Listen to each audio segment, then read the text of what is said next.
សួស្តីបងប្អូនផ្នែកខាងកសិកម្មទាំងអស់គ្នាថ្ងៃនេះដែរខ្ញុំនឹងប្រាប់ពីរបៀបធ្វើថ្នាំសម្រាប់មាន់ផឹកនៅរដូវវស្សាថ្នាំមាន5មុខមានដូចជាសបកស្វាយចន្ទីខ្ញីគល់ស្លឹកគ្រៃហើយនិងខ្ទឹមសចុងក្រោយគេនោះគឺស្កររងូបងប្អូនគ្នាអត់តែសបកស្វាយចន្ទីតែយើងអត់បានកិនទេយើងកិនលបាយ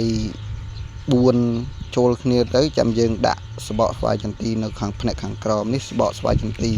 យើងរៀបរួចយើងដាក់លបាយចូលទៅបងប្អូនលបាយដែលយើងកិន4មុខមិញរួចយើងសកត់វាទៅចាំយើងដាក់ស្កររងូចូលឥឡូវខ្ញុំដាក់លបាយដែលយើងកិនរួចចូលហើយចូលក្នុងកដុងហើយដើម្បីឥឡូវយើងដាក់ស្ករល្ងូចូលនេះខ្ញុំដាក់ចូលហើយរួចយើងកូរចូលគ្នារួចយើងបិទការ៉ូបទុករយៈពេល1ខែ